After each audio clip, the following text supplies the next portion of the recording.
Hey everybody, so this isn't really my weekly update, but when I posted my last video, some of my friends and family and some people on YouTube had asked me to kind of explain a little bit better what a cervical cerclage is, what my actual condition with it is, and why I have it, and what's going, kind of going wrong, and why I'm having such issues and I'm on bed rest from it. So, quick update, I'm home now. I'm not in the hospital. Thank God. I get to be home with my sons. I have 2 toddler boys, and I get to be home with my husband. So I'm still on bed rest, and I can't do much of anything to kind of help out with keeping pressure off my cervical cerclage.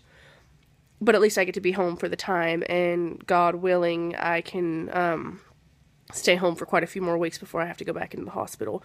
And if at all, maybe for quite a few more months, which would be wonderful. Skylar, which is the baby that I have in my belly right now, she's doing fine. She's wonderful. She's just pretty much hanging out and chilling, so we're just trying to get her to be a lot farther along than 23 weeks. But I'm going to go ahead and kind of explain real quick what a incompetent cervix is, what a cerclage is, and then kind of explain what my issue is with it for, my friends and family that I've asked. Cervical incompetency is basically where your cervix is too weak to hold up to the pressure of the baby and the amniotic sac and, everything that's up against it. For a regular woman, you don't really dilate until you have those really strong, irritable contractions, that force you to dilate and to thin out. And that's what the contractions are for. With a woman with an incompetent cervix, you can have no contractions at all. Never feel none. You can be on the monitor, and they'll never see any at all. And you can dilate literally up to far enough along to have the baby just come out of you. And that's because your cervix is too weak to hold up to the pressure, like I had said. And so the best bet for a woman that has an incompetent cervix is a cervical cerclage, which is a really, really strong band of material that they sew around your cervix at the lower part, which is actually, not inside of you, it's actually down in your vaginal area. So, what they do is they go in and they sew this band up as high as they can. If it's not an emergency, which mine was an emergency because we already knew I had an incompetent cervix, so we scheduled it at 14 weeks. They go in and they tie this band as far up as they can in, your vaginal area, sorry. And from what the doctor had told me at that time was about rough estimate, because I can't, do exact measurements, was a little over 3 centimeters, which would probably be about this from, what he was just doing with his fingers. And that I was still really firm and closed up, which was a good thing. So they got about as up high as they could with the cervical cerclage, which is the cervical stitch. So they went ahead and put that band in, and at that time I was completely closed up, completely firm.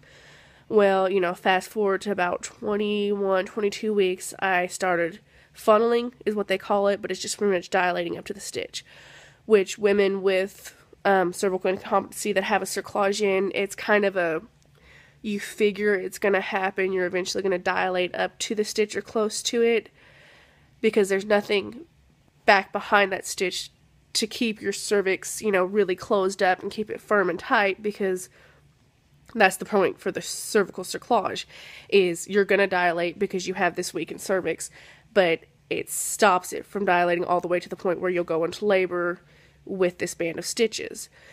So I funneled about 21, 22 weeks, started funneling. 23 weeks I had funneled all the way up to the stitch, which I figured again would eventually happen. I was kind of hoping I could hold off for a few more weeks before I did that, but I funneled up to the stitch, and that's not so bad, it's not great, but with an incompetent cervix, the stitch was stopping me from just dilating all the way. So again, stitch is doing what it's supposed to do. That's good. Now the thing with me is my 3 centimeters or whatever, past that stitch of tight, firm cervix started pulling back because of the pressure was pushing down on the stitch. So that bit of cervix started pushing back to where I only have 1.2 centimeters left past the stitch from what the doctors at the hospital had said that I was staying at. So it's just a nub, and that's literally what they called it. There's just a nub of cervix past that stitch. The stitch is still firm and holding up, and from the way they put it, that stitch won't break. It's too strong of a material. It'll rip through my cervix and cause my cervix to be ripped completely open. It'll rip through, my skin and my cervix, but it won't rip the stitch. The stitch will have to be cut out. So that's where the problem comes in hand, is if I continue to put pressure on that stitch and I could dilate into the stitch and start pulling on it, or if my cervix goes back any further and starts pulling back on that stitch where it's sewn in, it can actually rip through my cervix, which if it starts to do that, unfortunately, in order to save, from an emergency situation or from possibly having my cervix ripped completely open, they would have to cut the stitch out. And being a mom with an incompetent cervix, at that time there's nothing that's the only thing at this point that is keeping me from dilating all the way and going into labor. So if they were to cut that stitch out, then there's nothing in my cervix holding it firm or tight at all. So at that time I could very well, and probably will, if it happens, go into actual labor and have the baby. So we're wanting to keep at all, as far as long as we can, and at all if possible, from having to cut that stitch out. So that's the main thing, is the bed rest, is to keep as much pressure off of it.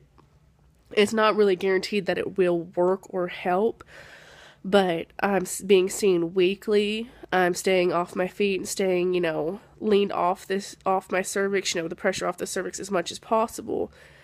And, God willing, and hopefully it keeps it to where I have at least that much cervix and there's no more pulling back on it, so they don't have to take it out for at least a while. As of right now, the doctors are asking me to just make it to 28 weeks, which is just a little over another month, because that's kind of a milestone. And, you hit the 3rd trimester, and that's what they want to hit. That's what they want to at least get at. If I can get farther than that every day, every week past that, is another miracle. It's another blessing. It's more time for Skylar, which is this baby, to grow and develop and mature, and less time in the NICU.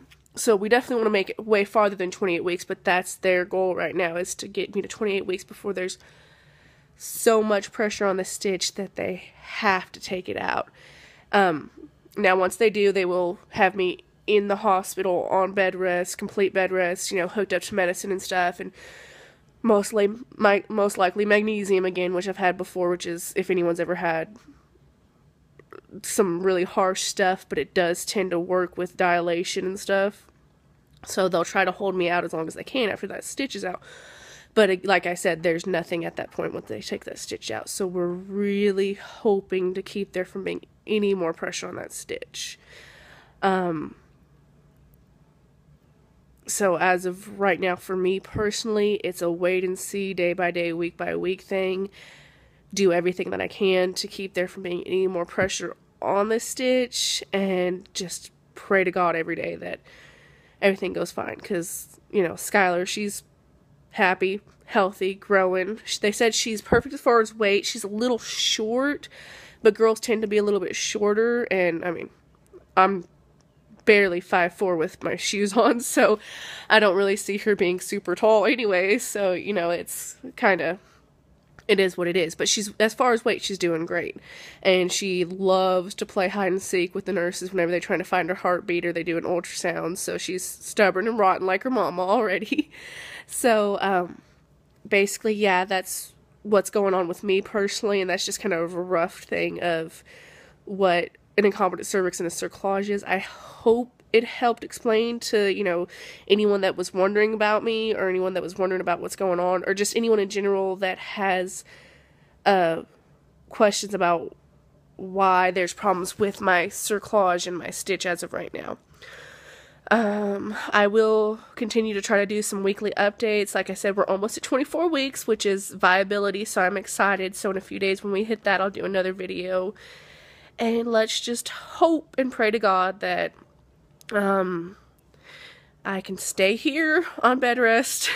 As, miserable as it is, it's completely, totally worth it. But I can stay on bed rest for many more weeks. And my ultimate goal, because the doctors said realistically with this, 34 weeks is amazing. So my ultimate goal is 34, 30, 35 weeks, and that's what I want to get to. But again, we're going to take it week by week, and let's just make it to 28. So if you have any questions, if you want anything else explained, if you want me just any updates or anything, just feel free to ask me. And as far as any mamas, like I've already said in the last video, that are getting a stitch and that are worried about it, yes, there's possibilities for things to go wrong, but it's amazing. If I did not have my stitch, I would have, at probably 20 weeks again, lost this baby. And I still have a chance of having a baby. It may be early, but I also have a chance of having a baby that can go for a lot longer if we can hold out and if we can do what we gotta do.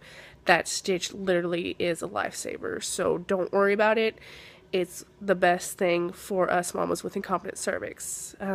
Thank you for watching my video. Again, if you have any questions or comments, just feel free to ask me, and God bless you all.